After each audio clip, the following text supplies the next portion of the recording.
तो hello everyone, आज हम पेपरिका के फाउंडर के साथ बैठे हुए हैं। आपने इन्हें बहुत सारी यूट्यूब वीडियोस में देखा होगा, काफ़ी फेमस है। जो ये पानी पूरी की वेंडिंग मशीन्स बनाते हैं और उससे पानी पूरी वेंड करते हैं। तो आज हम इनसे ही बात करने वाले हैं। हेलो सर, कैसे हो? ठीक है।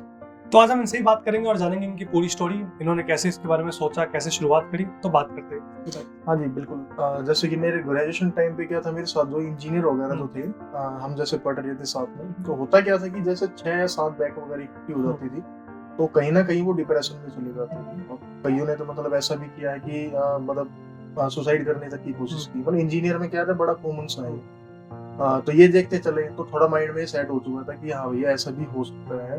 और मेरे साथ भी ऐसी सिचुएशन आई, बट क्या था, वो थोड़ा सा काम के साथ लगाव कुछ ऐसा था अपना, तो वो टैकल कर लिया हमने उसको। तो हुआ कि इसके बाद भी धीरे धीरे चीजें आगे बढ़ती चली गई। जो मेरे साथ के जितने भी स्टूडेंट्स वगैरह थे जो मेरे साथ पढ़ रहे थे, वो अब्रॉड में जाके सेटल हो गए। उनमें से कोई भी यहाँ पर ऐसा नहीं है जो इंडिया में वर्क कर रहा हो। बड़ी बड़े अच्छे सैलरी पैकेज में उनका काम था, जैसे 6 से 7 लाख रुपए उनको स्टार्टिंग में मिल गया था। बट क्या था कि मेरे जो फादर है वो एक फैक्ट्री में लेबर का ही वर्क करते हैं, तो बचपन से उनको देखा था।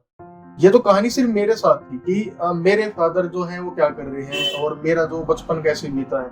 मतलब ये कहानी दूसरे के साथ ना हो, कि ऐसा ना हो कि उसको भी थोड़ा इंस्पायर हो, वो भी मेरे को देख के या कुछ हो। तो ये मेरे मन में था। तो मैंने क्या किया कि बाहर ना जाने के मुकाबले मैंने कोशिश करी कि मैं यहीं पर रह के और अपना ही कुछ ऐसा बनाऊं जो कि दूसरे के लिए मतलब एक तरह से एग्जाम्पल सेट हो कि हाँ नहीं, हम यहाँ रह के भी वो चीज हासिल कर सकते हैं जो हमें बाहर नहीं मिलने वाली है। सिंपली बात पैसा अच्छा है, बट वही है, आपको पता है कि बाहर जाने के बाद फिर वो अपना देश ही भूल जाते हैं। तो फिर रहा क्या कि ये चीजें जर्नी चलती चली गई, और कॉलेज के बाद मैंने फिर अपनी रिसर्च वगैरह शुरू किया। तो छोटा सा अपना यहाँ पर साइबर कैफे का भी काम किया, तो मेरी रिसर्च वहीं चलती थी।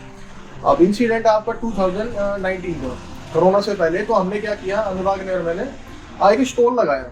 ये बिल्कुल DTU के सामने ही था, बिल्कुल बाहर गेट पर। तो वहां पर होता क्या था कि जैसे हमने कोई भी आइटम रख लिया, जैसे वड़ा पाव था हमारे पास, पाव भाजी, तो क्या होता है, जब तक आप कोई आइटम कोई चेक नहीं करेगा, जब तक खाएगा नहीं, तो वो दोबारा क्यों आएगा।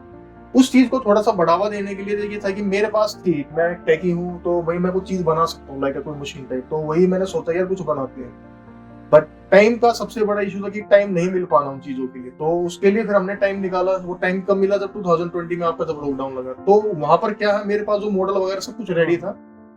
फर्क था सिर्फ उसका एग्जीक्यूट करने का। तो मेरे को टाइम मिल गया एग्जीक्यूट करने का। तो मैंने क्या करा, थोड़ा बहुत दोस्तों से लोन वगैरह लेके थोड़ा इधर उधर से करके एक मशीन रेडी की। और ये मेरी मशीन जो है 2021 में मैंने मार्च में ही लगाई थी। और कहीं ना कहीं किसी आई कैचिंग हुई, तो किसी ने वीडियो बना के छोटा सा डाल दिया। तो ये हमारे जो अपने पुजनीत भैया, जो कि फूडी सांड के जो के नाम है, भूखा सांड के नाम से जिनका चैनल है, तो उन्होंने हमें मतलब बूस्ट दिया। फिर अपने साडी गड्डी की प्रिंका हो गई। तो ये इन्होंने काफी बढ़िया सपोर्ट किया। तो वो मशीन इतनी ज्यादा बूम गई इस टाइम पे भी, काफी बढ़िया उसको मतलब रिव्यू मिले। और फिर लोगों के मेरे पास ऑर्डर आने शुरू हुए कि यार ये मशीन तो भाई हमें भी चाहिए, हमें भी चाहिए। अब बेसिकली क्या था कि गोलगप्पे की अगर बात करें, तो गोलगप्पे क्या है ना, कोई ज्यादा महंगा आइटम नहीं है, थोड़ा मार्जिन भी इसमें कम रहता है। तो उस टाइम पे क्या था कि अगर सिर्फ इतने ज्यादा बजट में एक मशीन बनाए और फिर उसको वर्सटिलिटी ना ले गए, यानी एक मशीन एक ही काम के लिए, तो वो थोड़ा महंगा लगता है। एक लाइक इंडियन की हमारी सोच ये रहती है कि हमें तो 1 रुपए में ये भी मिल जाए, वो भी मिल जाए, ये भी मिल जाए, सब कुछ मिल जाए। तो वही क्या था कि यही मेंटलिटी मैं लेके चला कि अगर एक ऐसी मशीन को डिजाइन करना है जो कि सिर्फ गोलगप्पे के लिए ना हो, आप मल्टीपल ही चीज उसमें चला सको। गोलगप्पे रख लो, वड़ा पाव आपको है, समोसा, ब्रेड, या अगर आपको कोई मैन्युफैक्चरिंग का खुद का काम है, नमकीन, बिस्किट हो गया, या जैसे मास्क किसी को बेचना हो गया, बड़ा एक्सेट्रा, कुछ भी चीज पॉसिबिलिटी, थोड़ा लाइट वेटेड हो, आपको वो रखना उसके अंदर। सिंपली जरूरी नहीं खाने का सामान हो, वो कुछ भी चीज हो सकती है आपकी, तो वो उसमें आपको रखना है। और वो मशीन अपना आप उसको उसके रेट के हिसाब से डिस्पेंस कर देगी। तो ये सारी चीजें इस तरीके से चली। फिर ये मशीन पूरी रेडी करके मैंने दोबारा DTU पे लगाई, और उसको दोबारा से फिर उससे भी ज्यादा अच्छा रिस्पॉन्स मिला। आप चाहते थे कि आप इंडिया में रहकर ही काम करें और इंडिया को सपोर्ट करें। तो ये अब बात करते हैं टेक्नोलॉजी की, कि आप ये टेक्नोलॉजी सारे कैसे देखते हो, कैसे खुद करा, क्या क्या करा इस चीज में?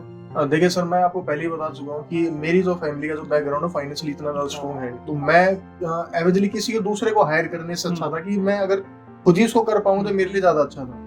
तो स्टार्टिंग में हुआ ही क्या, सारी चीजें वही है कि इसका जो मैकेनिकल से लेकर, इसका सॉफ्टवेयर से लेकर, इसका जो क्लाउड सर्वर है, वो मैंने खुद ही सेट किया है। इसका जो मदरबोर्ड हो गया, जो भी है, मतलब आउटसोर्सिंग हमारी जी हुई थी इन सब चीजों के अंदर। तो ये सारी चीजें जो मैनेज करना हो गया, टेक्नोलॉजी हो गई इसके अंदर, या इसके अंदर जो सॉफ्टवेयर हो गया, या कोड हो गया, फर्मवेयर हो गया, इवन जो इसके जो स्ट्रक्चर जो है मतलब वो भी खुद ही डिजाइन करके हमने पूरा रेडी किया है। और मतलब काफी कोशिश की है कि मतलब आउटसोर्सिंग में थोड़ा क्या है ना, जो इंडिया के अंदर तो फिर भी है लेकिन बाहर की जो टेक्नोलॉजी है उसके ऊपर डिपेंड नहीं है।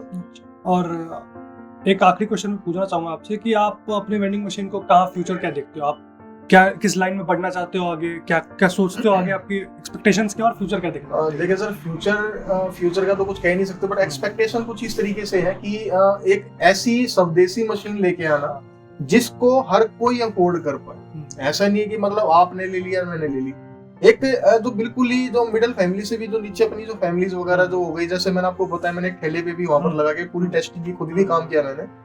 तो पर्पस वही है कि अगर बात करें हम उन फैमिलीज के बारे में जो पॉवर्टी के अंडर में आती है, तो वो क्या करते हैं, एक ठेला लेते हैं। तो ठेले का भी अगर मैं आपको बताऊं, वो एसएस में जो बनवाते हैं स्टील में, वो भी उनको 60-65 हजार रुपए के आसपास पड़ता है, इससे कम नहीं होता है। तो 10-20 हजार रुपए से और ऐड करके एक पूरी की पूरी स्वचालित आपको वेंडिंग मशीन मिल रही है। तो यही है, और थोड़ा सा इसको और ज्यादा चीप बनाने की कोशिश करेंगे, जब मास प्रोडक्शन होगी और भी ज्यादा, तो ये चीजें और भी सस्ती होती चली जाएगी।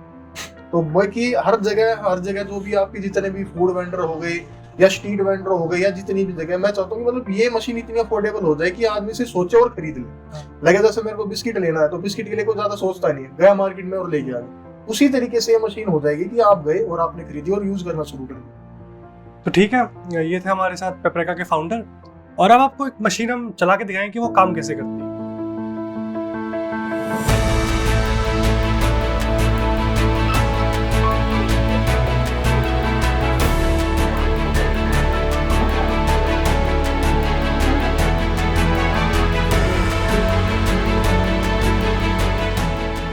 ये थी हमारी इंटरव्यू इनके साथ, और अगर आपको इनसे कांटेक्ट करना है तो डिस्क्रिप्शन बॉक्स में आपको नंबर मिल जाएगा, आप इनके साथ कांटेक्ट कर सकते हैं अगर आपको ऐसी वेंडिंग मशीन चाहिए तो।